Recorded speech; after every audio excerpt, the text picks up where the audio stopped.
Hello बेटा। सो अज दे इस physics class में तुहाडा बहुत बहुत स्वागत है। सो अज बेटा असी कर रहे हैं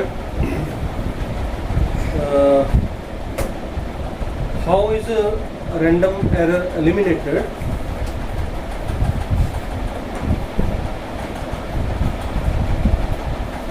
how is random error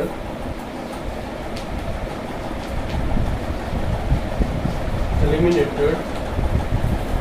What do you mean by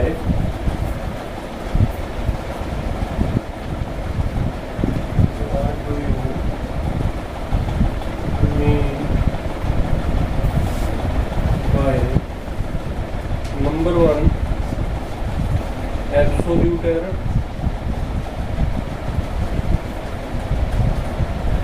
and number two,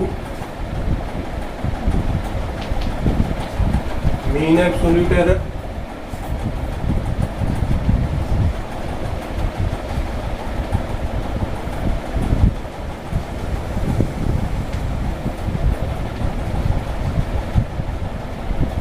and number three,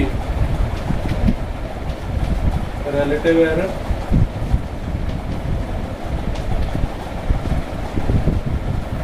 and number four is percentage error.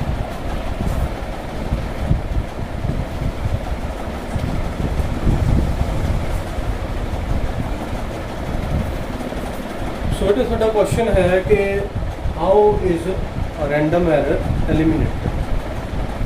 So random error ਅਸੀਂ ਪਿਛਲੇ ਲੈਕਚਰ ਦੇ ਵਿੱਚ ਸਮਝਿਆ ਸੀਗਾ ਤੇ ਅਸੀਂ ਥੋੜਾ ਜਿਹਾ ਉੱਥੇ ਟੱਚ ਵੀ ਕੀਤਾ ਸੀਗਾ ਕਿ ਜੋ ਰੈਂਡਮ ਐਰਰ ਹੈ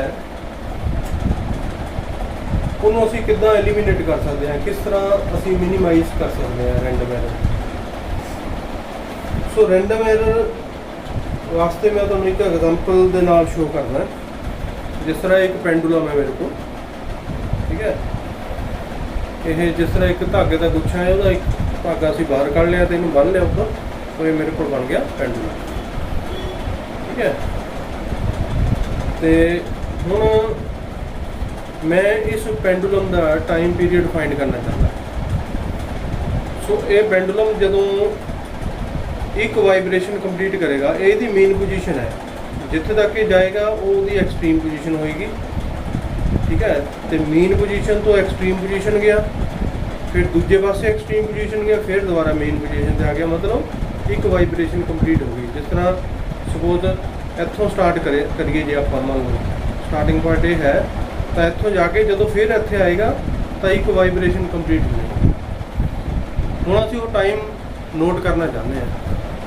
सो स्टॉपवॉच असीं जिहड़ी है मोबाइल की यूज़ कर सकते हैं अजकल, वैसे स्टॉपवॉच साडी लैब 'च भी हुंदी है।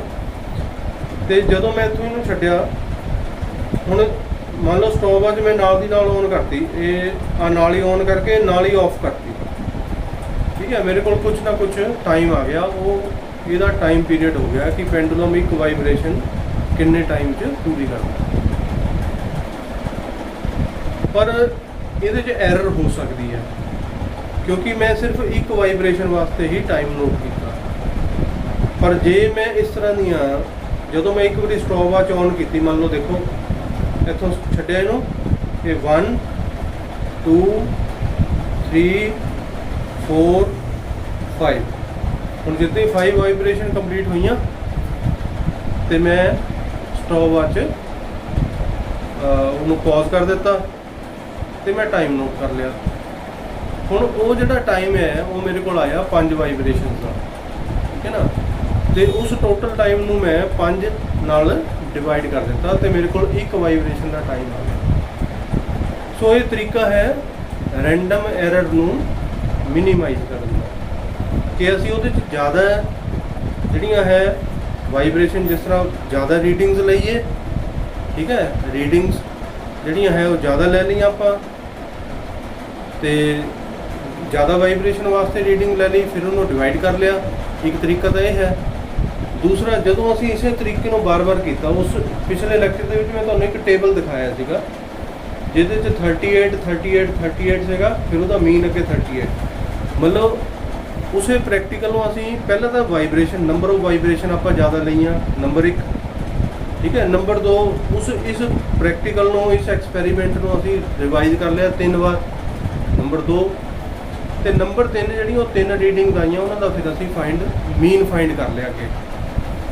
ਸੋ ਇਹ ਮਤਲਬ ਜਿਹੜੇ ਤਰੀਕੇ ਹੈ, ਇਸ ਤਰ੍ਹਾਂ ਕਰਕੇ ਅਸੀਂ ਕਿਸੇ ਐਰਰ ਨੂੰ, ਜਿਹੜਾ ਰੈਂਡਮ ਐਰਰ ਜਿਹਨੂੰ ਆਪਾਂ ਕਹਿੰਦੇ ਆ, ਉਹਨੂੰ ਅਸੀਂ ਮਿਨੀਮਾਈਜ਼ ਕਰ ਸਕਦੇ ਹਾਂ ਜਾਂ ਅਸੀਂ ਉਹਨੂੰ ਐਲੀਮੀਨੇਟ ਕਰ ਸਕਦੇ ਹਾਂ। ਸੋ ਇਹ ਜਿਹੜਾ ਫਸਟ ਕੁਐਸਚਨ ਸੀ, how is random error eliminated, ਇਹਦਾ ਆਨਸਰ ਸੀ। ਤੇ ਸੈਕੰਡ ਪਾਰਟ ਹੈ, what do you mean by absolute error. ਹੁਣ ਦੇਖੋ, ਜਦੋਂ ਅਸੀਂ ਰੈਂਡਮ ਐਰਰ ਜਿਹੜਾ ਹੈ, ਪਹਿਲਾਂ ਅਸੀਂ ਰੀਡਿੰਗਸ ਲਈਆਂ। ਮੰਨ ਲਓ ਮੇਰੇ ਕੋਲ ਕੁਝ ਰੀਡਿੰਗਸ ਹੈ, ਮੈਂ ਕੁਝ ਮੈਜ਼ਰਮੈਂਟਸ ਲਈਆਂ,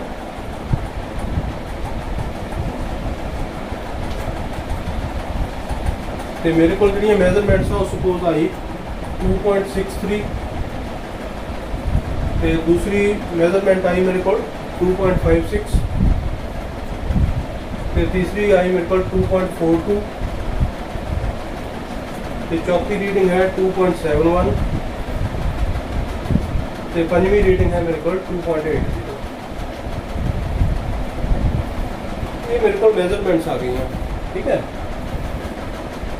ਤੇ ਅਸੀਂ ਐਬਸੋਲੂਟ ਐਰਰ ਬਾਰੇ ਅਸੀਂ ਜਾਣਨਾ ਚਾਹੁੰਦੇ ਹਾਂ ਵੀ ਐਬਸੋਲੂਟ ਐਰਰ ਆਪਾਂ ਕਿਉਂ, ਕਿਸ ਨੂੰ ਕਹਿੰਦੇ ਆ ਤੇ ਇਹ ਕਿਉਂ ਹੋਂਦ ਵਿੱਚ ਆਇਆ, ਇਹਦੀ ਜ਼ਰੂਰਤ ਕੀ ਪਈ ਸਾਨੂੰ, ਕਿਉਂ ਸਾਨੂੰ ਇਹਦੀ ਜ਼ਰੂਰਤ ਮਹਿਸੂਸ ਹੋਈ। ਹੁਣ ਇਹ ਮੇਰੇ ਕੋਲ ਮੈਜ਼ਰਮੈਂਟਸ ਆ ਗਈਆਂ। ਪਿਛਲੇ ਲੈਕਚਰ ਦੇ ਵਿੱਚ ਅਸੀਂ ਕੀਤਾ ਸੀਗਾ ਕਿ ਰੈਂਡਮ ਐਰਰ ਨੂੰ ਐਲੀਮੀਨੇਟ ਕਰਨ ਵਾਸਤੇ ਅਸੀਂ ਜਿਹੜੀਆਂ ਸਾਡੇ ਕੋਲ ਰੀਡਿੰਗਸ ਆਈਆਂ, ਅਸੀਂ ਇਹਨਾਂ ਦਾ ਮੀਨ ਫਾਈਂਡ ਕਰਨਾ। ਤੇ ਮੀਨ ਦਾ ਮਤਲਬ ਹੁੰਦਾ, ਮੀਨ ਦਾ ਮਤਲਬ ਵੀ ਤੁਹਾਨੂੰ ਮੈਂ ਸਮਝਾ ਦਿੰਦਾ ਪਹਿਲਾਂ। ਸੋ ਵਾਟ ਇਜ਼ ਮੀਨ? ਦੇਖੋ ਬੇਟੇ, ਮੀਨ ਜਾਂ ਐਵਰੇਜ ਆਪਾਂ ਕਿਹਨੂੰ ਕਹਿੰਦੇ? ਮੀਨ ਜਾਂ ਐਵਰੇਜ ਕਿਹਨੂੰ ਕਹਿੰਦੇ ਆਪਾਂ? ਸਪੋਜ਼ ਤੁਹਾਡੀ ਕਲਾਸ ਦੇ ਕੋਈ 5 ਬੱਚੇ ਹੈ, ਇੱਕ A ਹੈ, ਦੂਸਰਾ B ਹੈ, ਤੀਸਰਾ C ਹੈ, ਚੌਥਾ D ਹੈ ਤੇ ਪੰਜਵਾਂ E ਹੈ, ਠੀਕ ਹੈ। ਤੇ A ਕੋਲ 1 ਰੁਪਇਆ ਹੈ, B ਕੋਲ, ਜਾਂ ਟੌਫੀਆਂ ਰੱਖ ਲਓ, ਰੁਪਏ ਕਾਹਨੂੰ ਲੈਣੇ ਤੁਸੀਂ, 1 ਰੁਪਇਆ ਵੈਸੇ ਵੀ ਅੱਜ ਕੱਲ੍ਹ ਬਹੁਤ ਘੱਟ ਲੱਗਦਾ। ਮੰਨ ਲਓ A ਕੋਲ 1 ਟੌਫੀ ਹੈ, ਟੌਫੀ ਵੀ ਨਹੀਂ ਠੀਕ, ਚਲੋ ਚਾਕਲੇਟ ਰੱਖ ਲਓ। A ਕੋਲ 1 ਚਾਕਲੇਟ ਹੈ, ਠੀਕ ਹੈ। B ਕੋਲ 2 ਚਾਕਲੇਟ ਹੈ, C ਕੋਲ 3 ਚਾਕਲੇਟ ਹੈ, D ਕੋਲ 4 ਹੈ ਤੇ E ਕੋਲ 5 ਹੈ। ਹੁਣ ਮੀਨ ਦਾ ਮਤਲਬ ਕੀ ਹੈ? ਮੀਨ ਦਾ ਮਤਲਬ ਇਹ ਹੈ ਵੀ ਸਾਰੇ ਚਾਕਲੇਟ ਇਕੱਠੇ ਕਰ ਲਓ, ਕਿਉਂਕਿ ਸਾਰਿਆਂ ਕੋਲ ਅਲੱਗ-ਅਲੱਗ ਹੈ, ਠੀਕ ਹੈ ਨਾ। Sharing is caring. ਸੋ ਸਾਰੇ ਚਾਕਲੇਟ ਇਕੱਠੇ ਕਰ ਲਓ ਤੇ ਸਾਰਿਆਂ ਨੂੰ ਬਰਾਬਰ ਵੰਡ ਦਿਓ, ਠੀਕ ਹੈ। ਕਿੰਨੇ ਬੱਚੇ ਆ? 1 2 3 4 5, ਠੀਕ ਹੈ। ਇੱਕ ਵਿਨੇ ਹੈ, ਇੱਕ ਮਨਦੀਪ ਹੈ, ਇੱਕ ਹਰਜੋਤ ਹੈ, ਠੀਕ ਹੈ, ਤੇ ਇੱਕ ਕਿਰਨਦੀਪ ਹੈ ਤੇ ਇੱਕ ਸੁਸ਼ਾਂਤ, ਚਲੋ ਇੱਕ ਸੁਸ਼ਾਂਤ ਹੈ, ਠੀਕ ਹੈ। ਸੋ ਇਹ 5 ਬੱਚੇ ਹੈ ਤੇ ਪਹਿਲੇ ਕੋਲ 1 ਚਾਕਲੇਟ ਹੈ, ਦੂਜੀ ਕੋਲ 2 ਹੈ, ਤੀਜੀ ਕੋਲ 3 ਹੈ, ਚੌਥੇ ਕੋਲ 4 ਹੈ ਤੇ ਪੰਜਵੇਂ ਕੋਲ 5 ਹੈ। ਅਸੀਂ ਮੀਨ ਫਾਈਂਡ ਕਰ ਰਹੇ ਹਾਂ। ਜਿੰਨੀਆਂ ਚਾਕਲੇਟ ਸੀਗੀਆਂ ਅਸੀਂ ਸਾਰਿਆਂ ਨੂੰ ਇਕੱਠੇ ਕਰ ਲਿਆ। 1 + 2 + 3 + 4 + 5 ਕਿੰਨੇ ਹੋ ਗਏ? 3 और 3 6, 4 10 और 5 15। किन्ने बच्चे हैं? 5। तो 5 ਨਾਲ डिवाइड कर दो, किन्ने आ गए? 3। तो कहने का मतलब कि 3 एवरेज आ गया। मतलब जे असी मतलब समझ गए ना कि sum of the observation divided by number of observation. जिन्नियां ऑब्जरवेशन है उन्होंने सारे का सम कर लो तो जिन्नियां ऑब्जरवेशन है उस नंबर नाल डिवाइड कर दो। जो इतने 5 है ना, 1 2 3 4 5 5 ऑब्जरवेशन है तो 5 नाल डिवाइड कर दो। 6 बच्चे होंगे तो आप 6 नाल डिवाइड कर देना सीगा। तो 3 आ गया एवरेज, इन्हूं आपां मीन कह दिंदे। हुण जे आपां देखिए ਜਿਹੜਾ एरर है, एरर ਨੂੰ ਆਪਾਂ ਕਿੱਦਾਂ फाइंड ਕਰਦੇ? ਅਸੀਂ ਇਹਨਾਂ ਦੋਨਾਂ ਦਾ ਡਿਫਰੈਂਸ ਲੈ ਲੈਂਦੇ। ਕਿਹਦਾ ਮੀਨ ਦਾ ਤੇ ਐਕਚੁਅਲ ਜਿਹੜੀ ਵੈਲਿਊ ਹੈ ਇਹਦੇ ਨਾਲ ਮੀਨ ਦੇ ਨਾਲ 2 ਦਾ 3 ਨਾਲ ਕਿੰਨਾ ਡਿਫਰੈਂਸ ਹੈ, 3 ਦਾ 3 ਨਾਲ ਕਿੰਨਾ ਡਿਫਰੈਂਸ ਹੈ, 4 ਦਾ 4 ਨਾਲ ਕਿੰਨਾ ਡਿਫਰੈਂਸ ਹੈ, 3 ਦਾ 1 ਨਾਲ ਕਿੰਨਾ ਡਿਫਰੈਂਸ ਹੈ, 3 ਦਾ 2 ਨਾਲ ਕਿੰਨਾ ਡਿਫਰੈਂਸ ਹੈ, 3 ਦਾ 3 ਨਾਲ ਕਿੰਨਾ ਡਿਫਰੈਂਸ ਹੈ, 3 ਦਾ 4 ਨਾਲ ਕਿੰਨਾ ਡਿਫਰੈਂਸ ਹੈ, 3 ਦਾ 5 ਨਾਲ ਕਿੰਨਾ ਡਿਫਰੈਂਸ ਹੈ। ਸੋ ਜੇ ਅਸੀਂ ਇਹਨਾਂ ਚੋਂ ਮਾਈਨਸ ਕਰ ਦਈਏ 1 -3 ਕਰ ਦਈਏ, ਫਿਰ 2 -3 ਕਰ ਦਈਏ, ਫਿਰ 3 -3 ਕਰ ਦਈਏ, ਫਿਰ 4 -3 ਕਰ ਦਈਏ, ਠੀਕ ਹੈ, ਤੇ 5 -3 ਕਰ ਦਈਏ, ਤਾਂ ਇਹ ਸਾਡੇ ਕੋਲ ਕੀ ਆ ਜਾਏਗਾ, ਇਹ ਸਾਡੇ ਕੋਲ ਆ ਜਾਏਗਾ ਐਰਰ, ਸਾਡੇ ਕੋਲ ਆ ਜਾਏਗਾ ਐਰਰ, ਇਹ ਆ ਜਾਏਗਾ -2 -1 0 1 and 2। So this is error. ਹੁਣ ਦੇਖੋ, ਚਲੋ ਆਪਾਂ ਐਰਰ ਵੀ ਫਾਈਂਡ ਕਰ ਲਿਆ, ਇੱਥੋਂ ਤੱਕ ਤਾਂ ਗੱਲ ਮੰਨੀ ਕਿ ਅਸੀਂ ਐਰਰ ਫਾਈਂਡ ਕਰ ਲਿਆ, ਪਰ ਫਿਰ ਐਬਸੋਲਿਊਟ ਐਰਰ ਦੀ ਕਿਉਂ ਲੋੜ ਪਈ ਸਾਨੂੰ? ਜਦ ਸਾਡੇ ਕੋਲ ਐਰਰ ਅਸੀਂ ਫਾਈਂਡ ਕਰ ਹੀ ਲਿਆ ਤਾਂ ਸਾਨੂੰ ਐਬਸੋਲਿਊਟ ਐਰਰ ਦੀ ਕਿਉਂ ਲੋੜ ਪਈ? ਸੋ ਐਬਸੋਲਿਊਟ ਐਰਰ ਦੀ ਇੱਕ ਆਪਾਂ ਐਗਜ਼ਾਮਪਲ ਲੈਂਦੇ ਹਾਂ। ਸਪੋਜ਼ ਤੁਹਾਡੇ ਚੋਂ ਕਿਸੇ ਦੀ ਡਿਊਟੀ ਲਗਾਈ ਕਿ ਆਪਣੇ ਸਕੂਲ ਦੇ ਜਿਹੜਾ ਵਾਲੀਬਾਲ ਗਰਾਊਂਡ ਹੈ ਉਹਦਾ ਪੈਰੀਮੀਟਰ ਪਤਾ ਕਰੋ, ਠੀਕ ਹੈ। ਇਹ ਤੁਹਾਡਾ ਵਾਲੀਬਾਲ ਗਰਾਊਂਡ ਹੈ, ਤੁਸੀਂ ਇਹਦਾ ਪੈਰੀਮੀਟਰ ਪਤਾ ਕਰਨਾ, ਤੇ ਪਹਿਲੇ ਬੱਚੇ ਨੇ ਪਤਾ ਕੀਤਾ, ਪਹਿਲੇ ਬੱਚੇ ਕੋਲ ਟੇਪ ਦੇ ਦਿੱਤੀ ਆਪਾਂ, ਠੀਕ ਹੈ, ਉਹਨੇ ਪਤਾ ਕੀਤਾ 55 ਮੀਟਰ, 55 ਮੀਟਰ। ਫਿਰ ਦੂਸਰਾ ਬੱਚਾ ਗਿਆ, ਉਹਨੇ ਪਤਾ ਕੀਤੀ 54 ਮੀਟਰ, ਠੀਕ ਹੈ। ਫਿਰ ਤੀਸਰਾ ਬੱਚਾ ਗਿਆ, ਉਹਨੇ ਕੀਤਾ 53,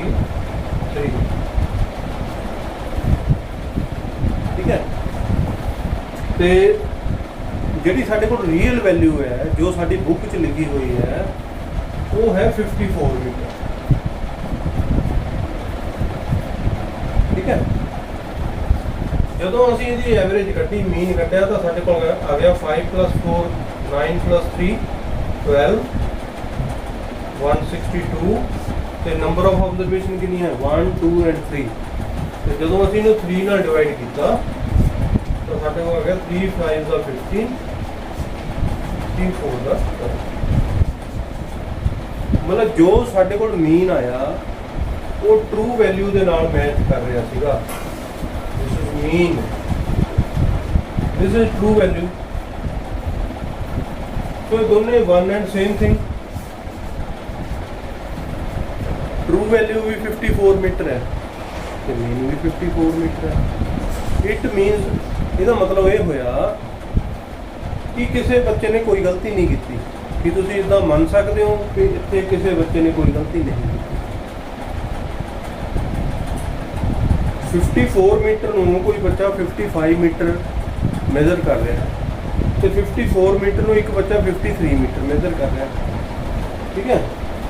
ਪਰ ਜਦੋਂ ਅਸੀਂ ਮੀਨ ਫਾਈਂਡ ਕਰਦੇ ਹਾਂ ਤਾਂ ਉਸ ਮੀਨ ਜਿਹੜਾ ਹੈ ਉਹ ਸਾਡਾ ਟਰੂ ਵੈਲਿਊ ਦੇ ਨਾਲ ਮੈਚ ਕਰ ਰਿਹਾ। ਸੋ ਇੱਥੋਂ ਇੱਕ ਗੱਲ ਨਿਕਲ ਕੇ ਸਮਝ ਆਈ,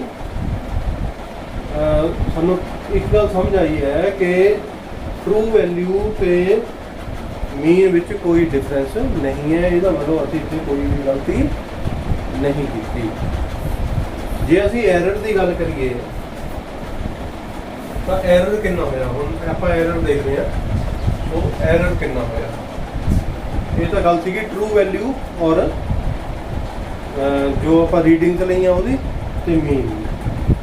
ਸੋ ਸਾਡੇ ਕੋਲ ਰੀਡਿੰਗ ਆਈਆਂ 55 54 53, ਇਹ ਸਾਡੇ ਕੋਲ ਰੀਡਿੰਗ ਆਈਆਂ ਤੇ ਟਰੂ ਵੈਲਿਊ ਸਾਡੇ ਕੋਲ ਆਇਆ ਹੈਗੀ ਸੀ 54।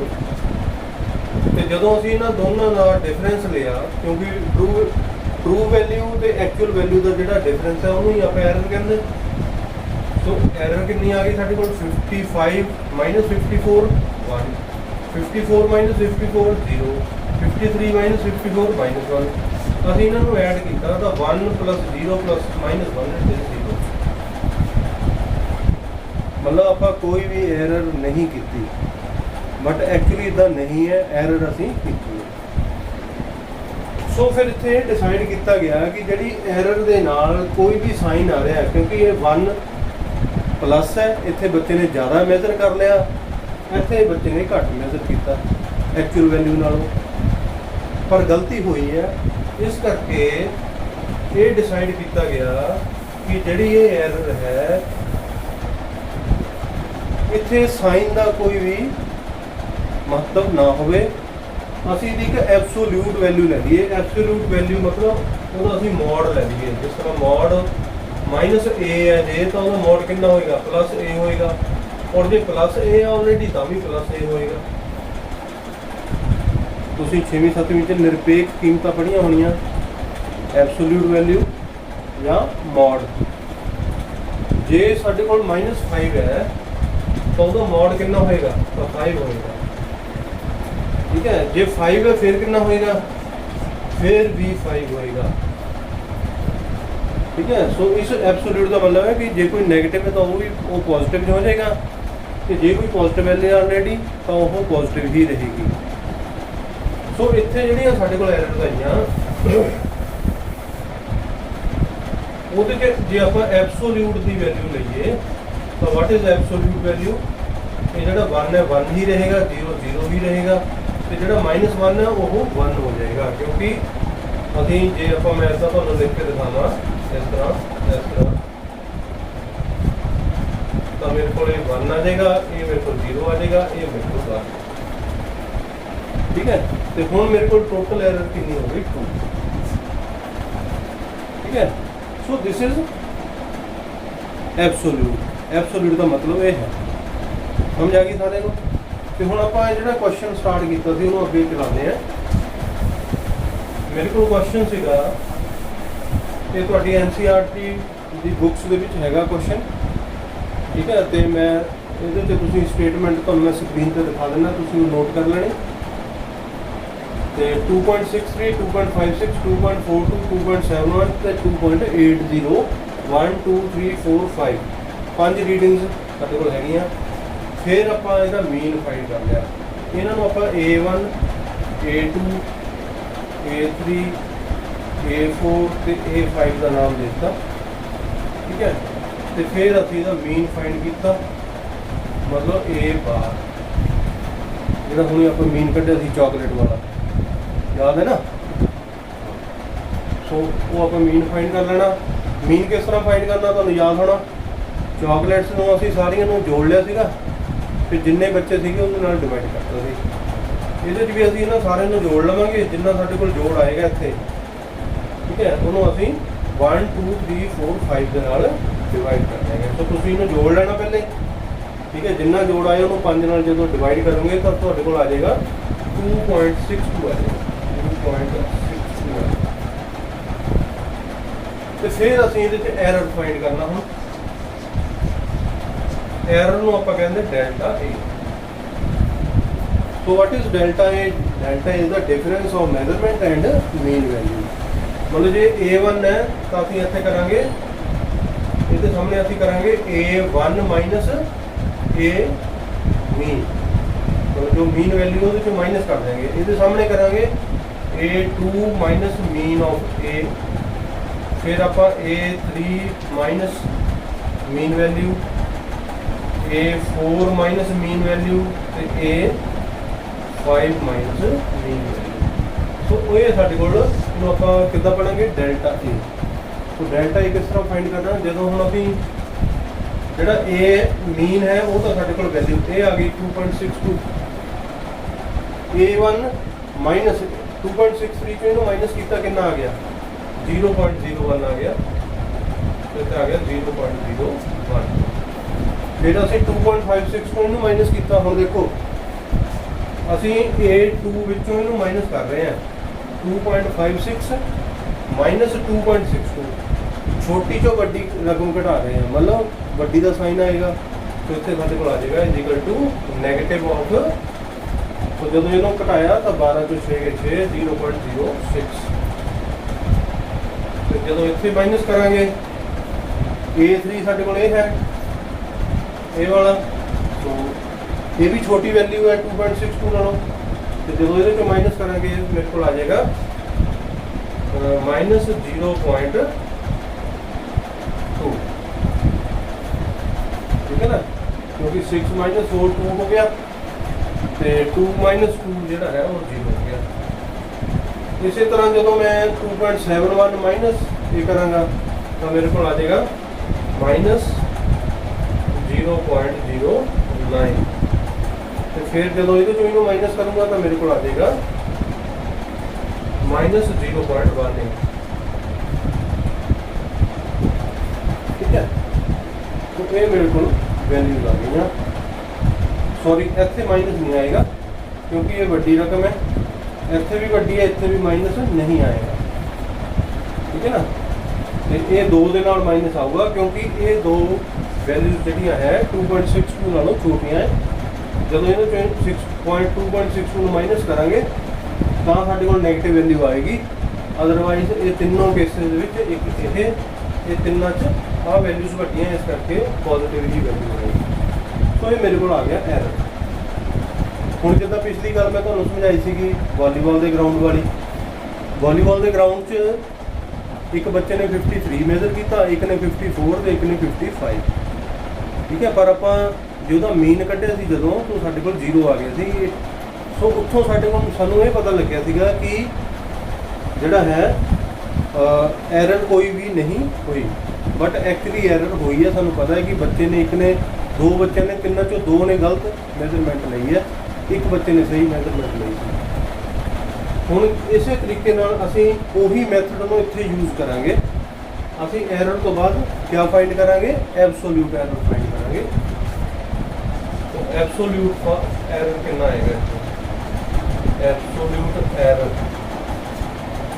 तो एब्सोल्यूट एरर की मैं ਤੁਹਾਨੂੰ ਦੱਸਿਆ ਸੀਗਾ ਕਿ ਜਿਹੜੀ ਵੈਲਿਊ ਪੋਜ਼ਿਟਿਵ ਤੇ ਉਹ ਪੋਜ਼ਿਟਿਵ ਹੀ ਰਹੇਗੀ 0.01, ਜਿਹੜੀ ਨੈਗੇਟਿਵ ਹੈ ਉਹ ਵੀ ਪੋਜ਼ਿਟਿਵ ਹੋ ਜਾਏਗੀ 0.06, 0.20, 0.09 ਤੇ 0.1। फिर आप इसका टोटल ले लेंगे, एब्सोल्यूट वैल्यू का टोटल ले लेंगे। तो एब्सोल्यूट वैल्यू का टोटल जोड़ा है वो लैके फिर असी उन्होंने 5 नाल डिवाइड कर देंगे, जोड़ा कि साडे कोल मीन एब्सोल्यूट एरर आ जाएगा। क्या आ जाएगा साडे कोल? Mean absolute error. सो इन्होंने जो आप ऐड करिए तो साडे कोल आ गया 6, 1, 7, 9, 7, 16 ते 8, 24, 2, 4 ਤੇ 54 ਆ ਗਿਆ ਤੇ 0.54। ਤੇ ਜਦੋਂ ਅਸੀਂ ਇਹਨੂੰ ਨੰਬਰ ਆਫ ਆਬਜ਼ਰਵੇਸ਼ਨ ਦੇ ਨਾਲ ਡਿਵਾਈਡ ਕਰਾਂਗੇ ਤਾਂ ਸਾਡੇ ਕੋਲ ਆ ਜਾਏਗਾ 0.11। ਠੀਕ ਹੈ, ਕਿੰਨਾ ਆ ਜਾਏਗਾ? 0.11 ਆ ਜਾਏਗਾ। ਤੇ ਫਿਰ ਅਸੀਂ ਇਹ ਸਾਡੇ ਕੋਲ ਆ ਗਿਆ ਮੀਨ ਐਬਸੋਲੂਟ ਐਰਰ। ਠੀਕ ਹੈ, तो ਇਸ ਤੋਂ ਬਾਅਦ ਅਸੀਂ ਫਾਈਂਡ ਕਰਾਂਗੇ ਰਿਲੇਟਿਵ ਐਰਰ। तो रिलेटिव एरर जोड़ा है रिलेटिव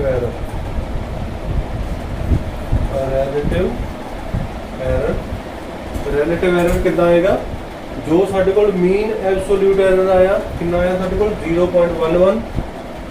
ठीक है, तो उन्होंने असीं डिवाइड कर देंगे जोड़ा इत्थे मीन साडे कोल मेजरमेंट्स का मीन आया सीगा, क्योंकि रिलेटिव का मतलब हुंदा इन कंपैरिजन विद कि ਅਸੀਂ ਇਹਨੂੰ ਕਿਹਦੇ ਨਾਲ ਕੰਪੇਅਰ ਕਰ ਰਹੇ ਹਾਂ। ਐਕਚੁਅਲੀ ਸਾਡੇ ਕੋਲ ਮੇਜ਼ਰਮੈਂਟਸ ਇਹ ਆਈਆਂ ਸੀਗੀਆਂ। ਠੀਕ ਹੈ, ਸੋ ਇਹਦਾ ਮੀਨ ਜਿਹੜਾ ਸਾਡੇ ਕੋਲ ਇਹ ਆਇਆ ਤੇ ਐਰਰ ਸਾਡੇ ਕੋਲ ਉਹ ਆਇਆ। ਅਸੀਂ ਐਰਰ ਨੂੰ ਜੋ ਸਾਡੀ ਮੇਜ਼ਰਮੈਂਟ ਆਈ, ਜੋ ਅਸੀਂ ਐਕਚੁਅਲੀ ਮਿਣਿਆ ਸੀਗਾ, ਉਹਦੇ ਨਾਲ ਜਦੋਂ ਅਸੀਂ ਡਿਵਾਈਡ ਕਰਾਂਗੇ ਤਾਂ ਇੱਥੇ ਕਿਹਾ ਸੀਗਾ ਸਾਡੇ ਕੋਲ 2.62। ਸੋ ਜਦੋਂ ਇਹਨੂੰ ਅਸੀਂ 2.62 ਦੇ ਨਾਲ ਡਿਵਾਈਡ ਕਰਾਂਗੇ ਤਾਂ ਸਾਡੇ ਕੋਲ ਕੀ ਆ ਜਾਏਗਾ? ਤਾਂ ਸਾਡੇ ਕੋਲ ਆ ਜਾਏਗਾ ਰਿਲੇਟਿਵ एरर आ जाएगा, रिलेटिव एरर आ जाएगा। ठीक है, सो ये सानू साडे कोल आ गया रिलेटिव। उस तो बाद बेटे परसेंटेज एरर। तो इसे रिलेटिव एरर नू आपां मल्टीप्लाई कर देंगे 100 दे नाल। जदों असीं रिलेटिव एरर नू 100 दे नाल मल्टीप्लाई कर देंगे, यानी आपां करांगे 0.11 ओवर 2.62 इंटू 100 कर देंगे तो साडे कोल जिहड़ा है वो वैल्यू आ जाएगी लगभग 4.198। सो दैट इज परसेंट 4.198 लगभग 2 आ जाएगा। मतलब अप्रॉक्सीमेटली देखा जाए जो आप राउंड करें तो 4.2% हो जाएगा। सो 4.2% क्या है? परसेंटेज है। तो दिस परसेंटेज एरर। तो इस तरीके नाल बेटे असीं absolute error, mean absolute error, relative error ते परसेंटेज एरर फाइंड कर सकते हैं। मैं एक बार फिर रिपीट कर रहा कि ये वाला जो मैं क्वेश्चन किया ये तुहाडे NCERT की बुक के क्वेश्चन हैगा तो तुसीं मैं तुहानूं स्टेटमेंट इहदे ते पा दिंदा तो तुसीं उस स्टेटमेंट नोट करके इस क्वेश्चन को अपने नोट्स विच सॉल्व करना। सो बेटा इन्ना काम करन तो बाद हुण जे आपां मेन वैल्यू साडे कोल जिहड़ियां आईयां वो आपां लिखीए ते असीं लास्ट देखिए साडे कोल असीं जिहड़ी यूज़ करनी वैल्यू जां आपां कहिए भी रेंज है जिहड़ी वैल्यूज़ दी वो कित्थों कित्थों तक हो सकदी है। सो जदों असीं मीन फाइंड कीता सीगा ठीक है ना, मीन फाइंड कीता सीगा ए बार किया सीगा असीं ਉਹਨੂੰ वो साडे कोल वैल्यू आई सी 2.62 ठीक है। तो जदों असीं मीन एब्सोल्यूट एरर फाइंड किया, एब्सोल्यूट एरर फाइंड किया तो वो साडे कोल आया 0.11 ठीक है। हुण जिहड़ी साडे कोल असीं साडे कोल वैल्यू जिहड़ी है रेंज है वो कितनी आएगी, एरर के समेत साडे कोल रेंज कितनी आएगी, जो साडे कोल मीन वैल्यू है वो ते प्लस माइनस 0.11 मतलब कहने का कि mean A bar plus mean plus minus mean absolute value ठीक है। जे असीं इहनूं प्लस कर देंगे तो साडे कोल वैल्यू आएगी जे आपां 0.11 इहदे प्लस कर दईए तो साडे कोल आ गया 2.73 ठीक है। तो जे आपां माइनस कर दईए इहनूं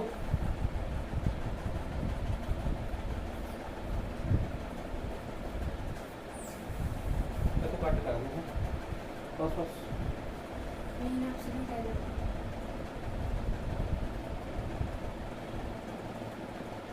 जे असीं इहनूं माइनस कर दईए 2.62 विचों 0.11 माइनस किया आपां तो साडे कोल आया 2.51 ठीक है ना माइनस करन ते। और जे आपां इन्हां नूं प्लस कर दईए तो मेरे कोल आया 2.73 ठीक है। सो जिहड़ी मेरे कोल वैल्यू आएगी एरर्स नूं विच इनकलूड करके जो वैल्यूज आएगी वो इत्थों लैके इत्थों तक होगी मतलब ये रेंज है मेरी ठीक है ना मेजरमेंट की कि ਉਹਦੇ ਚ ਇੰਨੀ एरर माइनस की भी हो सकती है, इन्नी एरर प्लस की भी हो सकती है। मतलब इन्ना एक्चुअल वैल्यू नालों इन्ना घट भी हो सकता है जो असीं एक्चुअली मेजर करांगे ठीक है। तो ये नालों इन्ना ज़्यादा होके 2.73 तक भी जा सकता है ठीक है। सो ये मेरे को लास्ट वैल्यूज जिहड़ियां आउणगीआं रेंज आएगी जी। सो ये सीगा बेटे absolute error, mean absolute error, relative और fractional error and percentage error. So जो आप परसेंटेज एरर जिहड़ा है वो तो टेबल दे विच ही असीं फाइंड कर दित्ता सीगा जिहड़ा कि साडे कोल वैल्यू है सी 4.2 ठीक है। सो ये तुसीं चंगी तरह इहनूं समझ लेना कर लेना। नूमैरिकल तुहाडे मैं इसकी स्टेटमेंट स्क्रीन पर पा रहा वो स्टेटमेंट तुसीं नोट कर लो तो प्रैक्टिस करते रहो, पढ़ते रहो, मेहनत करते रहो, तो ही सक्सैस होना। All the best, thank you.